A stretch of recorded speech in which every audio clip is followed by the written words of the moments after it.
Kalian jangan ganggu, aku pun tidak mengganggu kalian. Coba sekarang kembalikan bolaku.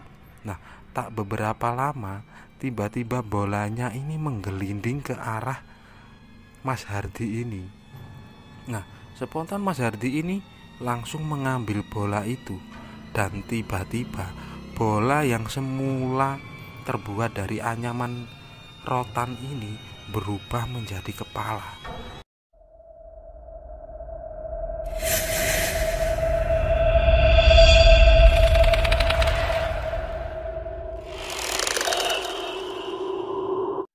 Assalamualaikum warahmatullahi wabarakatuh.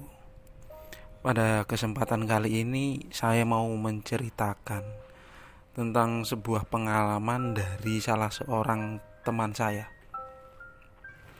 Sebuah kisah horor yang terjadi di kisaran tahun 1990. Nah, beberapa hari yang lalu aku ini baru pulang karena beberapa pengiriman ini cukup telat karena ada antrian. Jadi masuk gudang sudah hampir jam 8 malam. Di situ ada seorang laki-laki, beliau ini namanya Pak Suhardi. Beliau asli dari orang Jawa. Bekerja di komplek pergudangan ini sudah cukup lama. Umurnya belum cukup tua sebenarnya, sekitar 45 tahun. Nah, pada waktu itu ketika aku masuk, Mas Hardi atau Pak Hardi ini yang membukakan gerbang depan. Baru saja aku turun dari mobil waktu itu, tiba-tiba terjadi pemadaman listrik. Otomatis tempat kami kerja di gudang itu sangat gelap sekali. Karena tidak ada orang lagi, semuanya sudah pulang dari sejak jam 5 sore tadi waktu itu.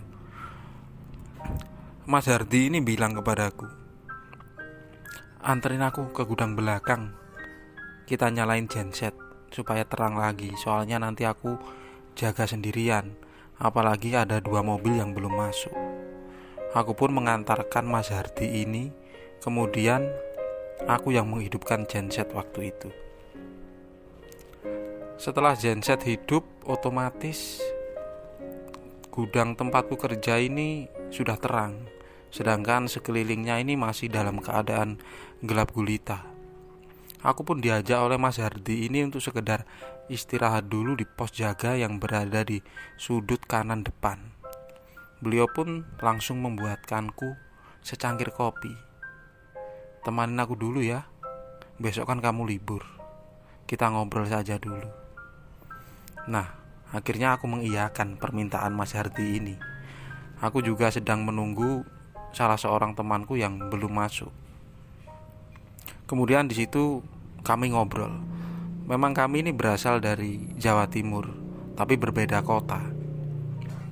Pada waktu itu Mas Hardi ini bercerita, "Jadi ingat di kampung kalau pas mati lampu ya, keluar rumah semuanya, terus kita bermain. Dulu waktu aku kecil malah di kampungku ini belum ada listrik. Jadi kalau pada malam hari atau pas terang bulan, kita semua itu keluar rumah." Mungkin bagi teman-teman yang kelahiran di bawah tahun 2000 atau 90-an pasti masih menikmati di mana malam hari ketika terang bulan kita masih sering keluar rumah dan bermain dengan teman sebaya. Apalagi ada di daerah yang belum terjangkau pemasangan listrik. Berbeda dengan sekarang yang mungkin kebanyakan lebih senang di rumah karena sudah banyak hiburan seperti televisi atau handphone dengan segala internetnya. Mas Hardi ini pun menceritakan sebuah kisah. Dulu di kampungnya, ketika dia masih kecil, kampungnya ini sangat terpencil. Bahkan waktu itu belum ada listrik masuk. Pencahayaan hanya menggunakan obor atau lampu minyak. Ketika malam hari sangat gelap sekali. Dia seperti mengingat sesuatu. Kemudian dia mau menceritakan sebuah pengalaman horor. Nah, kebetulan aku sangat menyukai dengan cerita-cerita seperti ini. Secara tidak sengaja dan sedikit aku pancing tentang pengalaman yang pernah dia alami. Kemudian Mas Hardi ini menceritakan semuanya. Jadi Mas Hardi ini sekitar tahun 90-an, waktu itu dia ini umurnya masih belasan. Karena dia masih ingat waktu itu dia masih sekolah dasar. Nah, kegiatan sehari-hari setelah pulang sekolah, dia ini hanya bermain dengan teman-teman sebayanya. Hanya cuma beberapa orang atau beberapa anak-anak yang seumuran dengannya, karena memang penduduk di kampung itu sangat sedikit. Di sore itu seperti biasanya, Hardi yang masih kecil ini bermain dengan beberapa temannya yang merupakan anak dari tetangga-tetangganya ini. Mereka bermain sepak bola di sebuah lahan kosong. Itu bukan lapangan menurutnya, karena itu merupakan lahan yang dahulunya menurut orang-orang tua di sana itu bekas dari rumah yang sangat besar, tapi sudah hancur. Kemudian karena tempatnya rata dan berada di pinggir desa, jadi lahan kosong itu digunakan untuk bermain. Nah, waktu itu Mas Hardi bilang kalau belum ada bola, bahkan bola plastik pun tidak ada. Mereka ini bermain menggunakan bola yang dianyam dari rotan. Itu pun dibuatkan oleh salah seorang bapak dari temannya Mas Hadi ini. Mereka bermain di sore itu di lahan itu. Kemudian setelah maghrib menjelang, mereka kembali pulang ke rumahnya. Suasana waktu itu lagi musim kemarau.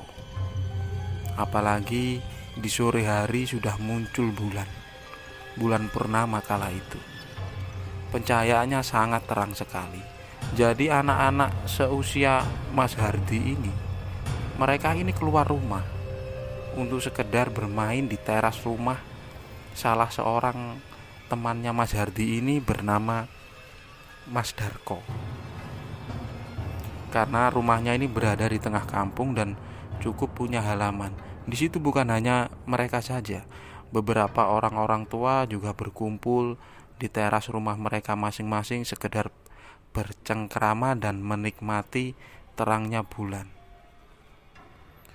Tak lama kemudian, Mas Hardi dan Darko ini berinisiatif untuk mengajak yang lain meneruskan permainan bola tadi sore. Sebenarnya salah seorang dari mereka tidak mau karena ada sedikit ketakutan. Tapi karena tidak ada kegiatan, apalagi waktu itu bulannya ini sangat cerah sekali, sangat terlihat terang bahkan seperti sore hari. Sedikit memaksa, akhirnya mereka berenam ini, mereka ini seumuran, akhirnya menuju ke lahan kosong yang berada di pinggir desa itu. Mereka adalah Mas Hardi, Darko, Harun, Dwi, Misnan, dan Agus. Ada lagi salah satu anak kecil. Dia adalah adik dari Harun, umurnya sekitar 7 tahun waktu itu. Dia pun mengikuti kakaknya dan teman-temannya ini. Dia bernama Bani. Akhirnya mereka berjalan menuju ke lahan kosong yang jaraknya memang tak terlalu jauh dari perumahan mereka. Walaupun tidak terlalu jelas, tapi mereka mulai bermain dengan bola yang terbuat dari anyaman rotan itu. Mereka cukup menikmati di tempat itu. Tapi waktu itu Bani disuruh oleh Harun ini duduk di tepi pinggir lahan itu. Dia duduk di atas sebuah kayu yang memang sudah lama berada di tempat itu. Bani sambil memakan sebuah makanan ringan, dia melihat teman-temannya yang sedang bermain bola di depannya. Mereka berteriak-teriak senang karena waktu itu berbeda dengan biasanya. Biasanya mereka main di sore hari, tapi saat itu mereka bermain di bawah terangnya bulan. Bahkan sesekali mereka ini sempat mengumpat atau mengeluarkan kata-kata kotor. Karena sifat dari anak-anak kecil ini mungkin belum paham tentang tata krama, apalagi mereka bermain dengan teman sebaya. Mereka ini bermain tidak menggunakan semua lahan itu. Memang lahannya ini cukup panjang, jadi mereka hanya menggunakan separuhnya. Bermain 3 lawan 3. Beberapa kali bolanya ini terpental cukup jauh menuju ke semak-semak yang berada di sisi barat dari lahan itu. Di sana memang ada semak-semak dan pepohonan. Tempatnya sangat gelap karena tidak tembus dengan cahaya sinar bulan. Tapi mereka selalu menemukan kembali bola itu. Permainannya pun dilanjutkan kembali. Nah, sekitar 30 menit mereka bermain, tiba-tiba Harun ini bilang kepada Mas Hardi. Dia ini sempat bertanya, Hardi, itu yang di samping Bani itu siapa? Jadi mereka ini melihat kalau Bani ini sedang duduk, tapi di sampingnya ada seperti sosok anak kecil seusia Bani, tapi dia ini wanita. Karena menurut mereka sosok ini mempunyai rambut, dan sosok ini terus memandang ke arah Bani. Tapi ketika mereka melihat ke Bani ini, sepertinya Bani tidak merasakan kalau di sampingnya ini ada orang. Nah, pada waktu itu akhirnya Harun sebagai kakak Bani ini memanggil adiknya. Bani, sini. Bani ini ketika dipanggil oleh teman-temannya ini hanya diam sambil memandang ke arah lapangan, seperti dia tidak mendengarkan sesuatu. Akhirnya dengan agak berteriak, Harun ini memanggil adiknya untuk kedua kalinya. Bani, kamu kesini. Tak berapa lama adiknya pun berjalan menuju ke tengah lahan itu. Tapi ketika Bani ini beranjak berjalan meninggalkan tempat duduknya yang merupakan kayu kering tadi, sosok itu seperti berdiri kemudian berjalan menuju ke arah pepohonan. Nah, mereka sempat bertanya-tanya, itu tadi siapa? Kan di sana tidak ada rumahnya. Sempat berpikiran untuk mengakhiri permainan itu. Tapi Mas Hardi waktu itu bilang, nggak usah dianggap, biarkan saja. Mungkin dia mau ikut main, tapi kita tidak mau mengajak, jadi kita teruskan saja. Bani pun disuruh untuk duduk dekat dengan permainan itu.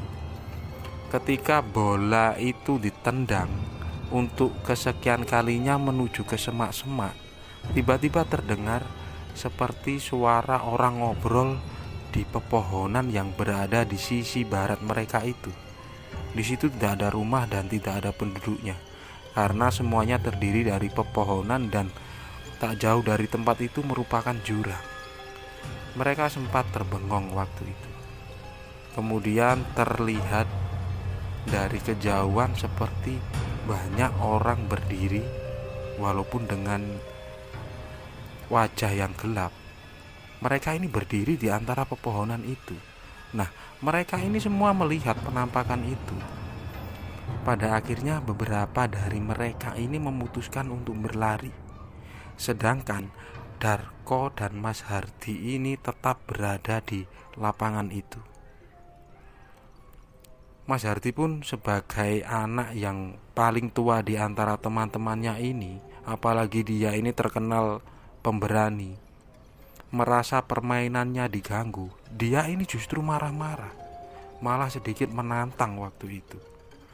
Bahkan Mas Hardi ini sempat bertanya, kalian jangan ganggu, aku pun tidak mengganggu kalian. Coba sekarang kembalikan bolaku. Nah, tak beberapa lama tiba-tiba bolanya ini menggelinding ke arah Mas Hardi ini.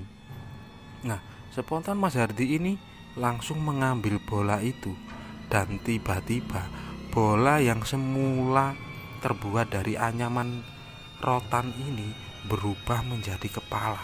Mas Hardi sangat jelas memegang kepala itu karena menurutnya ada rambutnya, bahkan ada lendir seperti anyir darah.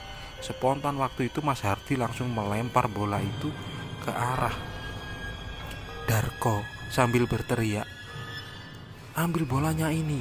Nah, Mas Hardi ini terus berlari, kemudian diikuti oleh Darko. Darko pun sambil memegang bola di tangannya. Tapi Mas Hardi langsung berkata dalam posisi lari, buang bola itu kok, buang. buang. Nah, Darko ini heran kenapa dia harus membuang bola itu.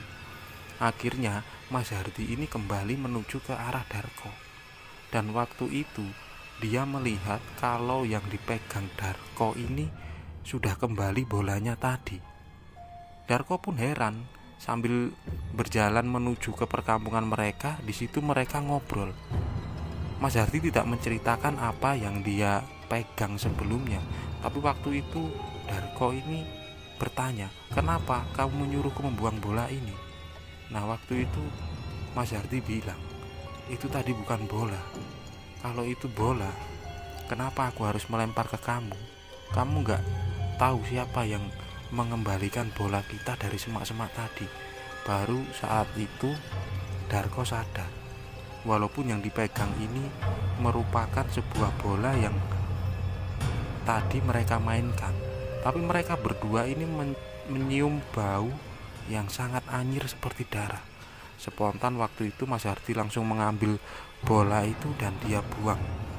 Mereka berdua lanjut berlari menyusul ke beberapa teman-temannya tadi. Nah, sesampainya di rumah salah seorang teman mereka, waktu itu mereka menuju ke rumah Harun. Kebetulan di sana berkumpul beberapa orang. Nah, Harun dan teman-temannya ini sebelumnya tidak menceritakan tentang apa yang mereka lakukan di lahan kosong tadi. Karena kalau mereka menceritakan pasti mereka bakalan dimarahi kenapa harus bermain bola di malam hari. Pada akhirnya mereka masuk ke dalam rumahnya si Harun ini. Sedangkan beberapa orang tua berada di teras mereka tanpa mengetahui apa yang terjadi. Di dalam rumah itu ada neneknya Harun. Sebutannya Mbah Dok. Beliau memang orang yang sangat tua sekali. Umurnya menurut Mas Hardi pada waktu itu hampir 90 tahun. Di situ anak-anak ini saling bercerita tentang apa yang mereka alami dan mereka lihat tadi, apalagi cerita dari Darko dan Mas Hardi. Di cerita mereka, akhirnya Mbah Dok yang duduk di tengah ruangan sebelah kiri itu, beliau mendengar. Kemudian Mbah Dok ini keluar dan duduk di salah satu kursi di antara anak-anak tadi. Mbah Dok pun bertanya, apa yang terjadi? Nah, kebetulan Harun ini merupakan cucu kesayangan dari Mbah Dok. Akhirnya Harun ini menceritakan sekilas tentang apa yang dia lihat, sosok seperti perempuan anak kecil yang duduk di samping dari Bani adiknya tadi, diikuti oleh cerita yang lain.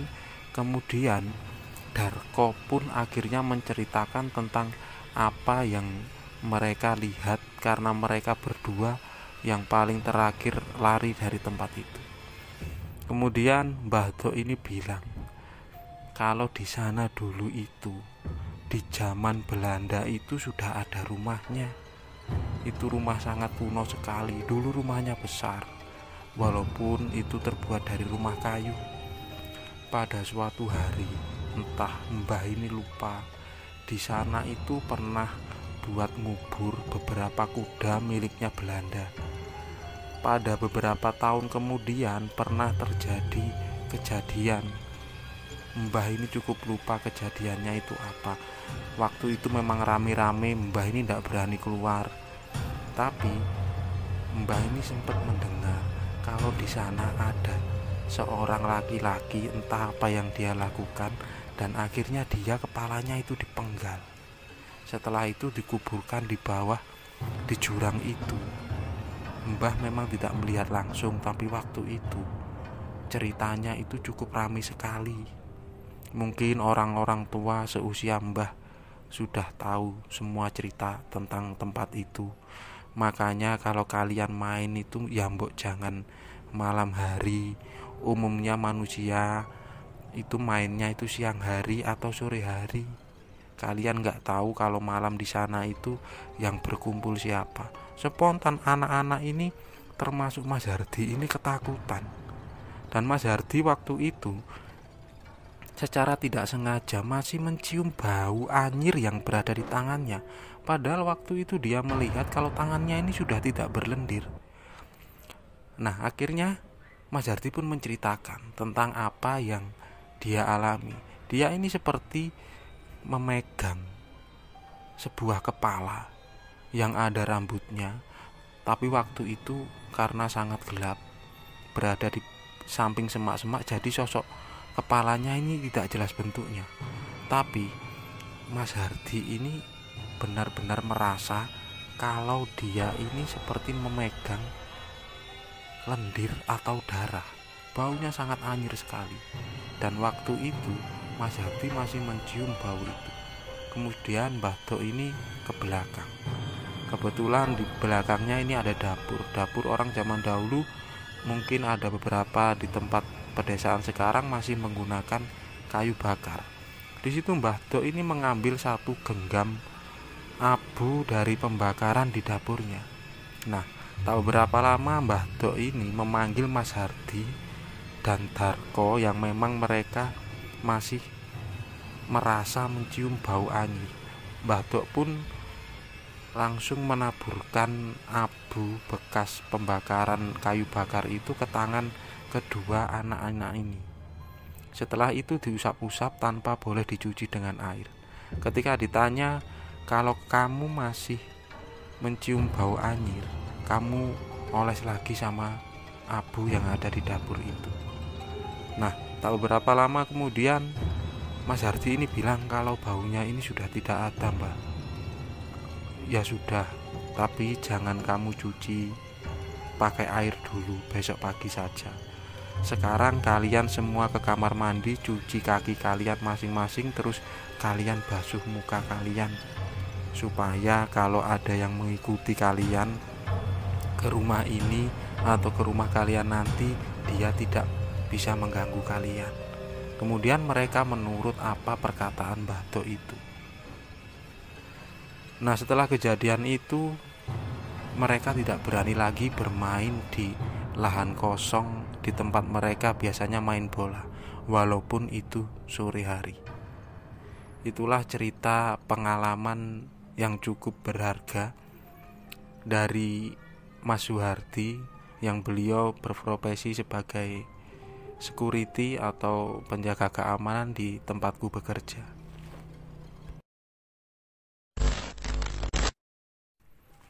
Dari kisah ini dapat diambil sebuah kesimpulan. Kadang kita merindukan sesuatu, entah dengan orang-orangnya atau dengan suasananya. Biarkan semua tersimpan dalam hati. Nikmati sekarang dan terus gapai tujuan. Terima kasih buat teman-teman yang sudah menonton video ini. Jika teman-teman suka, tekan tombol like. Jika tidak suka, tekan tombol dislike. Itu pun kalau tega. Komen ya, kasih masukan, subscribe, share juga boleh. Terima kasih dan wassalamualaikum warahmatullahi wabarakatuh.